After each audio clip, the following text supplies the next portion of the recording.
Nanguna naman ang Pilipinas sa listahan ng mga bansang pinakamagandang mag-invest. Good news! Base sa survey ng US News and World Report, hindi naging hadlang ang malaking populasyon ng bansa sa mabilis na pagtaas ng Gross Domestic Product o GDP. Maganda rin daw ang pasok ng pera dahil sa remittances at lumalagong tourism industry. Pangalawa naman ang Indonesia sa listahan na sinundan ng Poland. Kasama rin ang Malaysia, Singapore at Australia sa mga bansang pinakamagandang mag-invest. Naging basehan naman ang survey ang entrepreneurship, economic stability, favorable tax environment, innovation, skilled labor, technological expertise, dynamism at corruption.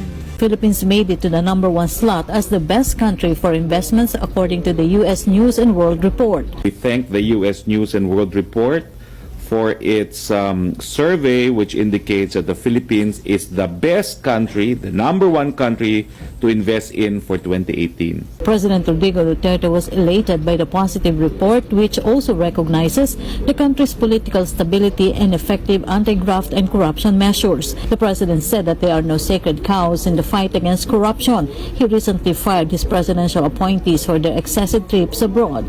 The Department of Finance attributes our being #1 to our young and hardworking workforce, an excellent inclusive growth momentum, an expanding middle class, fiscal discipline, stable monetary policy, membership in ASEAN, an achievable infrastructure program, improved revenue collection, a strong anti-corruption drive, political stable government, and a strong and popular leadership who has exhibited political will to uplift the life of our countrymen. For the president's men, this will serve as an inspiration for them to work even harder to fulfill their duty for the Filipino people.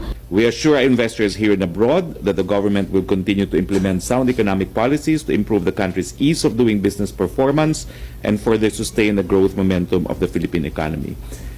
In fact,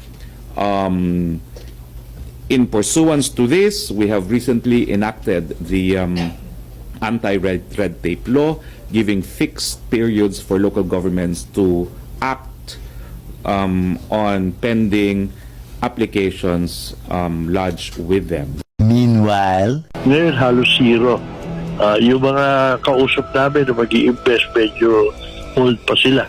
Ibinunyag mismo ng Philippine Chamber of Commerce and Industry at mga grupo ng mga employers sa bansa na zero o ni isang foreign investor ay wala nang pumasok sa Pilipinas dahil sa korupsyon na sobrang laganap sa Marcos administration. Ayon pa sa kanila, nawala na anya ang tiwala at kumpiyansa ng mamumuhunan kaya tuluyan na tayong naging kulelat hindi lamang sa Asia kundi sa buong mundo. Matatandaang hindi lamang bilyon-bilyon kundi trilyong peso ang nawala sa kaban ng bayan dahil sa korupsyon na mismong ang mastermind ay ang Malacanang at ang Kongreso, subalit hanggang ngayon ay ni isa wala pang napaparusahan at nakukulong.